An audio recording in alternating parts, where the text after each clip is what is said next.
और सड़क पर अभियान ये रखना ठीक नहीं है, क्योंकि हम लोग कोई राजनीतिक से संबंधित नहीं है। इसलिए हम कलेक्ट्रेट में या किसी उस पर रखेंगे, एक सार्वजनिक स्थल पर। ये हमारा और एक महत्वपूर्ण सूचना ये है कि अभी सुनील जी कुछ 30 तारीख को यात्रा निकालना चाहते हैं। उसके विषय में पूरी जानकारी अभी आपको सुनील जी अपने मुखाबिन से बताएंगे। और जी, आज जो कार्यक्रम रखा गया है सड़क को लेकर, संतों को आगे रखा गया है, क्या उद्देश्य संत का आगे रखा गया? संतों का मुख्य उद्देश्य है गौ माता की हत्या और मानव सेवा कल्याण का है। जहाँ हमारे आए दिन हमारे भाइयों के एक्सीडेंट, माताओं बहनों के एक्सीडेंट, और उसमें नन्ही सी गुड़िया नन्ही से बच्चों के भी एक्सीडेंट हो जाते हैं। कहीं ना कहीं इस एक्सीडेंट पर और गौ माता की हत्या पर, गौ माता के एक्सीडेंट पर रोक लगनी चाहिए। इसी के लिए हम सब आएंगे और हम सब आपके साथ हैं। आप सब जहाँ से भी महाराज जी आदेश रखें वहाँ से यात्रा निकालेंगे और वहाँ से अपने माननीय CM साहब के पास पहुँचेंगे, उनसे ज्ञापन देंगे, उनसे बात करेंगे इसके लिए क्या उनकी प्रतिक्रिया है, क्या उनका विचार है। अगर उनका विचार सही लगता है तो फिर अपन शांतिपूर्वक उनके विचार का आचरण करेंगे। आगे आंदोलन की कौन सी तारीख डिसाइड की गई? आगे क्या आंदोलन? 30 तारीख डिसाइड करी गई है। 30 तारीख को महाराज जी ने कहा है कि नवादा वाले हनुमान जी से गोड़ मार्केट होते हुए कलेक्टर ऑफिस में पहुँचेंगे, वहाँ आपका अपना आवेदन। अगर सरकार नहीं सुनती है तो फिर आगे आप क्या क्या क्यों नहीं सुनेगी सरकार? जब हम सब भाई एक साथ जाएंगे तो फिर सरकार क्यों नहीं सुनेगी? सरकार का काम है सुनने का, हमारा काम है उन्हें सुनाने का। हम सुनाएंगे, सरकार सुनेगी, क्यों नहीं सुनेगी सरकार? अगर नहीं सुनेगी सरकार तो फिर सरकार को भी तो काम पड़ेगा। उसके लिए फिर हम लोग तत्पर रहेंगे, फिर हम लोग उनकी नहीं सुनेंगे, सरकार को सुनना पड़ेगा। अगर ये सरकार तो फिर इसका मतलब सरकार गौ हत्या करा रही। सही, गौ हत्या बंद होनी है तो सरकार को सुनना पड़ेगा। हमारे 4 लाइन 6 लाइन का प्रयोग किया जाए। क्या मध्य प्रदेश से और भी संत आने वाले इस आंदोलन में? हाँ, इस आंदोलन हमारे जितने भी हमारे क्षेत्र के, हमारे चंबल संभाग के बड़े बड़े संत हैं और सभी आएंगे और सभी इस आंदोलन में साथ हैं। बातें सीखी और बहुत सी बातें ध्यान भी दें और कुछ सीखने को भी मिला इससे में।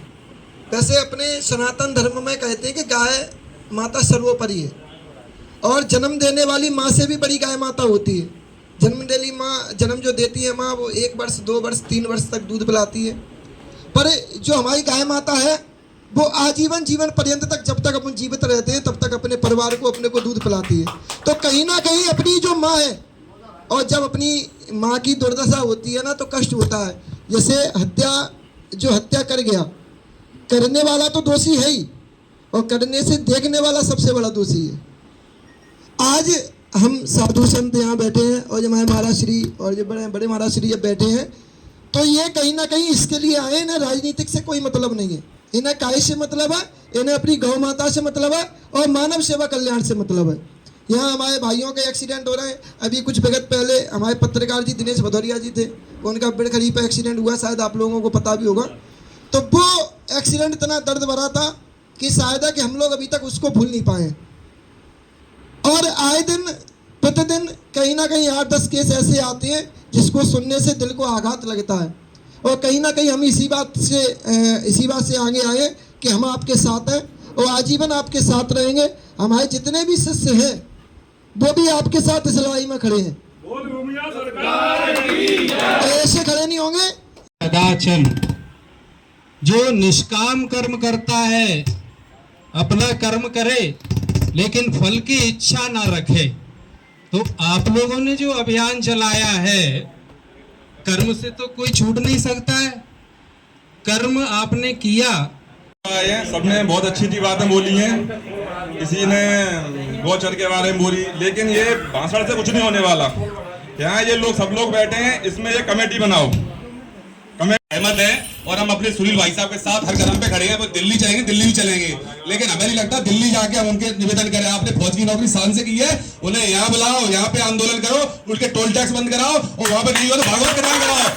भागवत होने दो, किसी पुलिस की औकात नहीं। जो हमारे साथ में हो गए वो हम पे केस लगा देंगे और लगा भी देंगे। तो सर्वप्रथम आप लगवा लेंगे, हम लगवाएंगे और साधु संत साथ खड़े हैं। मुझे लगता है अब कलेक्टर पे आवेदन निवेदन देने से कोई फायदा नहीं है। हम लोगों ने पहले भी कितने आवेदन दिए, वो फाड़ के फेंक दिए जाते हैं, अपने फोटो अखबार में हमारे आ जाते हैं। इससे जनता नाराज होती है। हमें नेता समझ के हमारे साथ भी इसी चक्कर में कम संख्या में हमारे साथ लोग कम आ रही है, क्योंकि वो जानते हैं लोग आवेदन करके निवेदन देते हैं, अपने फोटो अखबार में हमारे फोटो आ जाते हैं। तो हमारा आप लोगों से निवेदन है, सर ऐसे आंदोलन की रूपरेखा बना, उनके टोल टैक्स बंद करा दो। जिस दिन टोल टैक्स बंद हो जाएंगे, हम विश्वास दिला रहे हैं 1 महीना तब लगेगा। हरियाणा में कैसे वो लोग बात मान लेते हैं, हरियाणा सरकार से कुछ सीखो, हरियाणा की जनता से कुछ सीखो। रोड पे चक्का जाम करते हैं वो लोग, अपने सरकार झुकती है, ऐसी लोग सरकारों को झुकाना पड़ेगा। तो मेरा सभी आप लोगों, वैसे आपके साथ खड़े हैं पूर्ण रूप से, आप दिल्ली करें, दिल्ली भी चलूंगा, लेकिन इस बात पे आप विचार करें, हो सके तो। जय श्री राम। सबको पता है, सबने अपने सुझाव दिए, बहुत अच्छी बात है। और सबको कहीं ना कहीं जाना है, महाराज जी को निकलना है और मुझे भी जाना है। मेरी आज शाम को ट्रेन है, मुझे सूरत जाना है, इसलिए मैं भी 2 शब्द बोल के निकलूंगा। 2 शब्द यही है कि देखो, आंदोलन तो करना पड़ेगा, बिना आंदोलन कुछ नहीं होने वाला है। हमें सड़क भी करनी पड़ेगी और भूख हड़ताल भी करनी पड़ेगी, क्योंकि ये सब जो बातों से कहते ना, बतासे फूटते हैं, काम नहीं होते। और दूसरी बात ये है कि हाईवे, इंसान खत्म हो रहे, गाय खत्म हो रही, लेकिन भिंड के विकास में देखा जाए तो अगर हाईवे बनता है तो भिंड के विकास के लिए बहुत जरूरी, क्यों जरूरी है कि अगर भिंड का हाईवे बनता है तो आज जो बच्चे अपने परिवार के, आपके छोटे भाई, बड़े भाई, किसी का बेटा ग्वालियर में किराए पे मकान में रह के जो पढ़ाई कर रहा है ना, वो भिंड से अप डाउन कर सकता है। शिक्षा के लिए जरूरी है, स्वास्थ्य के लिए जरूरी। आज मैं बता रहा हूँ, आप लोगों को जानकर बड़ा दुख होगा। है मानवता के लिए के बारे में आप लोगों से जरा निवेदन करूं कि ये बड़े बड़े जो नेतागण हैं, इस पोशाक में मैं भी हूं, लेकिन मैं यहाँ एक समाजसेवी की हैसियत से आप लोगों से बात करूंगा और मैं दिल से बात करता हूं।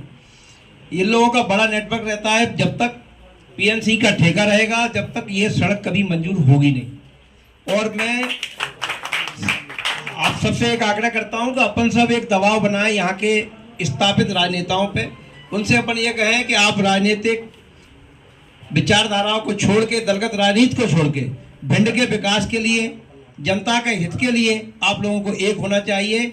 बाकी आप राजनीति अलग अलग करते रहो,